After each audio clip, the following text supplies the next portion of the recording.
Thank you so much for that wonderful introduction. Good morning, good afternoon, depending where you are located throughout the world. Uh, Thank you so much for the opportunity to speak. Uh, I don't want to be a Debbie Downer, but does anybody suffer the loss through the global COVID pandemic? If you could put it in the chat or raise your hands if you experienced the loss during the COVID pandemic. I know I did multiple times.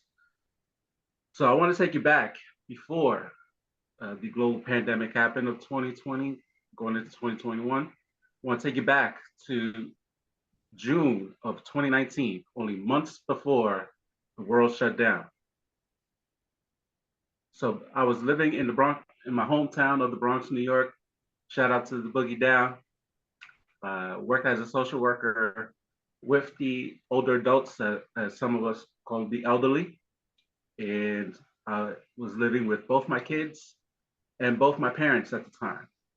Now, during that time, my mom had a series of falls, as a lot of our elderly family members do, or we work with the elderly. A lot of elderly clients have a history of falls for a variety of different health reasons, from vertigo or other different ailments.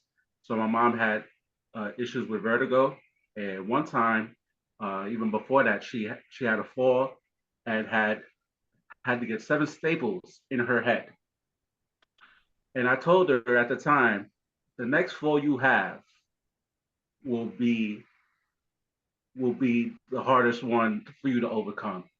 And unfortunately, I was right. So let me take you to June of 2019. I was going to my during that weekend, I was going to my kid's godmother's house, and the following day I was going to my best friend's wedding. So I was not going to be home. I am my parents' primary caretaker. And I told her, you need to be careful. I am not going to be home. So please, whatever you do, please be careful. Sure enough, I get a call from her emergency button lifeline. I got a text message, and sure enough, my mom ends up in the hospital. And I call the hospital, and I find out that she had broken her ankle in both places. I was like, how many of us struggle with our loved ones not listening to us or not like so so I go to the hospital, and of course, you know, my personal life and my work life intertwines, because on a day-to-day basis I help my elderly clients prevent hospitalizations and do discharge planning to back home to either their homes, or they go to nursing homes and do discharge planning from nursing homes back to home. So now I got to start discharge planning for my own mother. And how does that look like? What does that look like? Now I'm starting to look for nursing home placement because she needs short-term care. And she spends her birthday in the nursing home, spends my birthday in the nursing home. Now we're spending through the holidays in the nursing home. And mind you, when the holidays in 2019 came about, we hit rumblings of what's this happening in China, if you remember. And we hear stuff, people are dying, there's some virus going on, and now it's spreading to Europe. And here we are, February, and it's boom, COVID is all over the world. People starting to shut down, countries starting to shut down. We can't travel, or we're not supposed to travel anywhere. And mind you, now I'm setting up a discharge plan. You know, my mom's doing rehab. They're considering her being bedbound, and like bedbound, like I can't even like imagine like I. So my mom, my dad, myself, and 2 kids in basically a 1.5 bedroom apartment in the Bronx. Now she's bedbound. I got to go upstairs just to get into our apartment building. How does that going to work? What? How does that even look like? Like our building is not handicap accessible for any of that. Our apartment's not really accessible to having all this equipment that some of us need to have for our elder family members. Whether it be hospital bed, Hoyer lifts. They talking about having a Hoyer lift for my mom. So we can't do transfers. There's no space for the house. So I'm doing all this discharge planning for my mom. I was like, let me, what we call in social work, because as a licensed social worker, I basically did an unsafe discharge for my own mom and having her come home. We'll figure it out. We're not doing a Hoyer lift. We'll do a hospital bed because we needed it, but we all this stuff is happening while COVID is going on. Now, literally, my clients on my caseload are starting to pass away because of COVID. So dealing with all this, now figuring out how my kids are going to go to school virtually and navigating work, navigating my mom's situation, making sure my dad is okay, that he doesn't contract COVID or whatever is going on, making sure I'm okay because I need to think about myself as well. All this, navigating all this stuff. So, and I'm sure a lot of you had to juggle or still juggle to this day all this stuff with caregiving stuff. That's what caregiving does. That's what myself being a member of the sandwich generation that I help clients with take care of all these different things and have these type of conversations. And we need to start having these conversations, especially in our Black and Brown communities. In a, you know, doesn't matter what community you are. We need to have, as caregivers, have these conversations with our loved ones and not wait till something actually happens to, oh snap, now what we got to do, what can we do? So unfortunately, my mom last literally 1 month at home. One day I was working from home. Luckily my kids went with my now wife, so I was able to handle their schooling situation. My wife now work from home, so the kids are at school working at home with living with her. So I was able to take care of that. I was able to handle responsibilities of caring for my mom and my dad at home. So I was able to do that while still having to go to work. And then April comes. One day I'm working from home and I hear her coughing and she's taking her meds and sipping on some Gatorade and she's choking. I'm like, what's wrong with you? Why are you choking on taking your meds on Gatorade? And literally had as my her face turns as red as my shirt that I have on currently. So I'm literally rushing to try to call her PCP, and right away, like instincts, like, okay, that's not going to work. Then I can't. So I call 911. And living in New York, for those of you who don't know, New York was pretty much the epicenter of the global pandemic in the United States for a long time. So literally in the hallway of my apartment building, I'm thinking I'm saying my last goodbyes because there was no way I'm going to see her again once she goes into the hospital. Literally, I have God bless this doctor a few days later use WhatsApp to call me and have a uh, conversation with my mom. Pretty much my last coherent conversation ever that I had with my mom. She's in the ICU, still alert, oriented, times three, but a little confused, expecting me to go to visit her in the hospital, not sure what's going on. Like, I can't see you. You got, can't, I can't go visit you. There's COVID going on. I would love to see you, but I can't. Just do the best you can. And pretty much a week later, she gets discharged. Miraculously gets discharged, but she comes home, face affect, no affect in her face whatsoever. And I knew right away as soon as she left the ambulance of there's something off. There's something going on. There's something that's off. And I literally had to go to 911 the next day because now I got to think about my dad and making sure he's okay.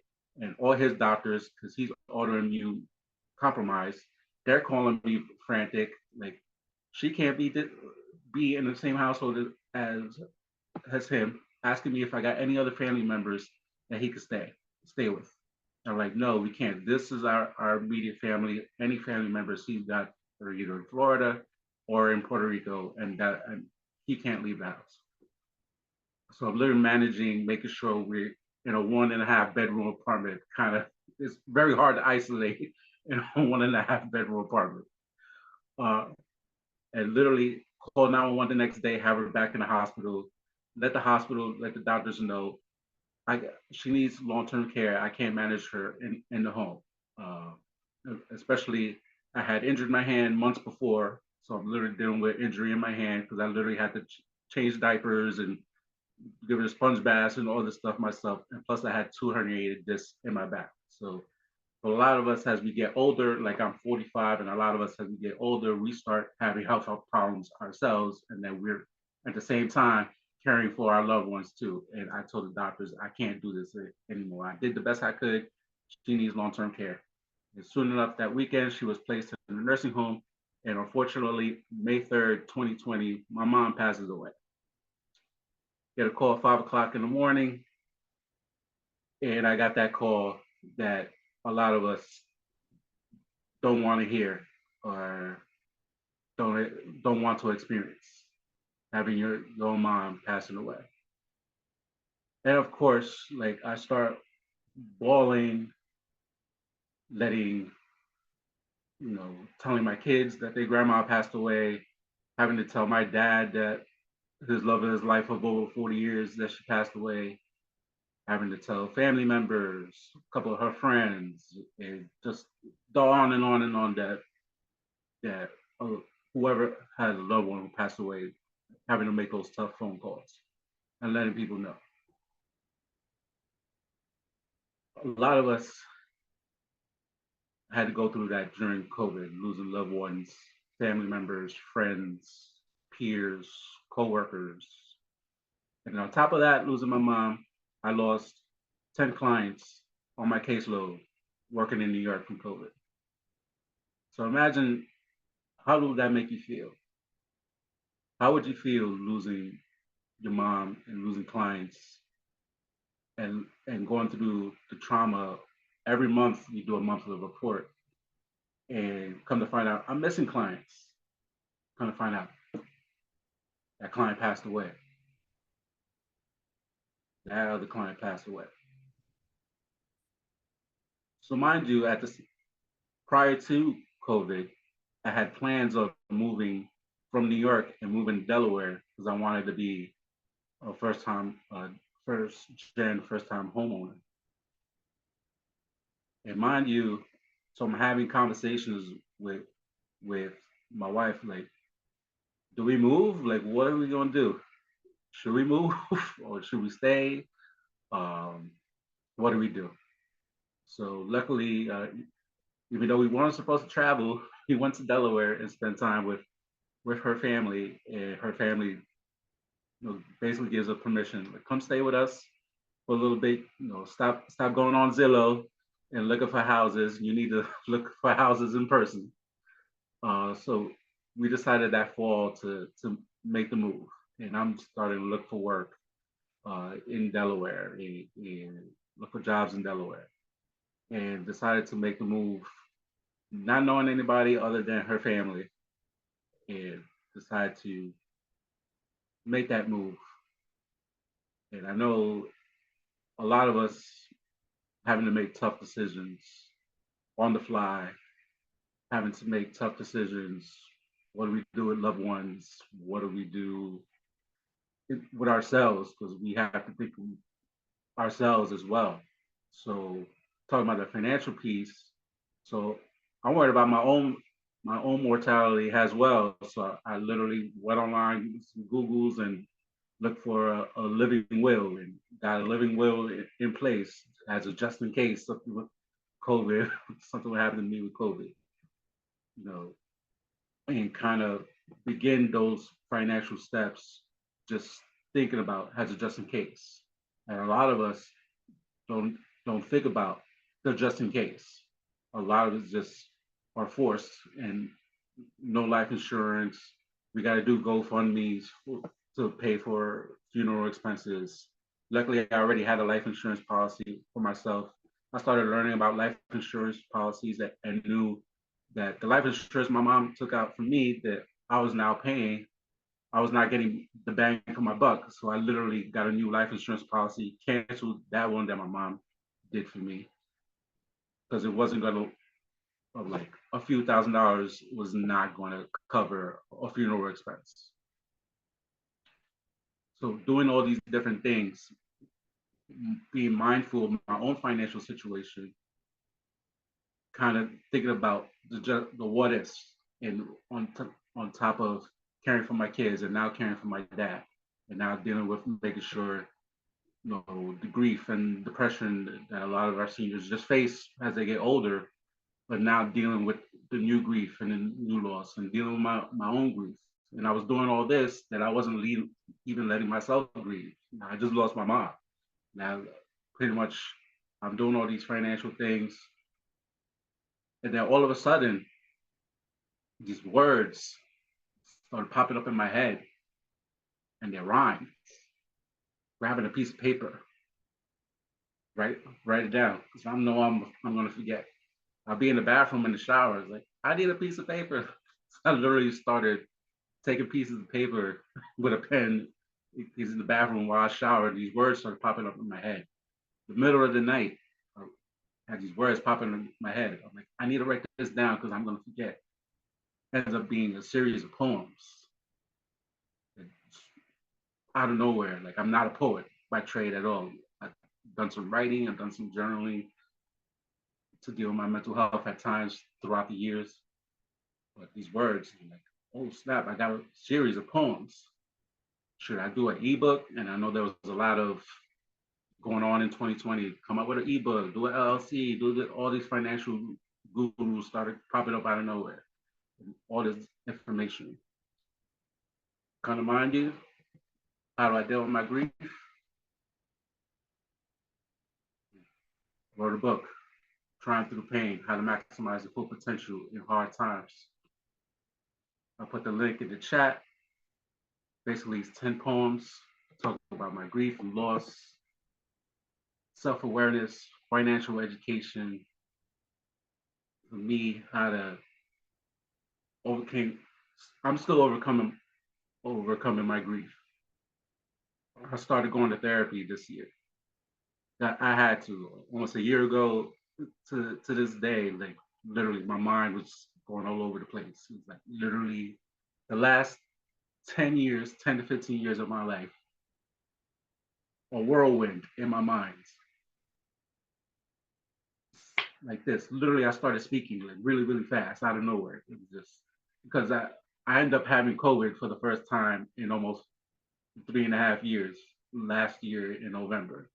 And I don't know what happened. COVID, something in my mind that literally started speaking really, really fast. My mind was racing, and everything that came out of in my head came right out of my mouth. And I tortured my wife for a whole weekend. Just and she was like, "What is wrong with you? Just bear with me. I'm okay. Just let me get all this out." And I knew right then, 2024, I got to go to therapy. I need to finally address. I lost my mom in 2016. I lost my first wife. So I have experience of, unfortunately, twice using a life insurance policy to cover death expenses.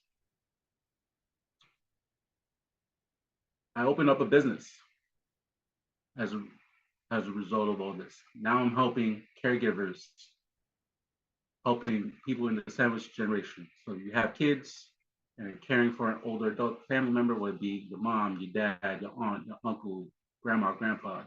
Guess what? You are a member of the sandwich generation. I'm currently offering a free 25-minute consultation on how your finances and your mental health are intertwined. A lot of us don't think that our finances and our mental health, they really do intertwine in our emotional health. A lot of us are currently struggling financially. We just came through a global recession, pretty much. A lot of our politicians don't want to say that we were in a recession. We're going through inflation, global inflation.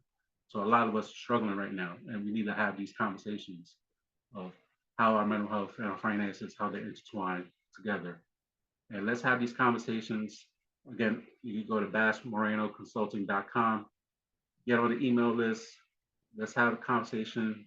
I'm offering a free 25-minute consultation on how I can help in terms of your mental health with your finances, achieve your financial goals that you want to achieve. That's how I still overcoming my grief and my loss to give back to help others like myself that overcame so much grief, so much loss, and still achieving my goals. Become a first-time homeowner, starting a business, became a two-time published author, and still trucking along and moving forward. And you can too. And let me help. Thank you. Whoop, whoop. Come on, put your hands together. Open your mics. Come on, put your hands together. Yes.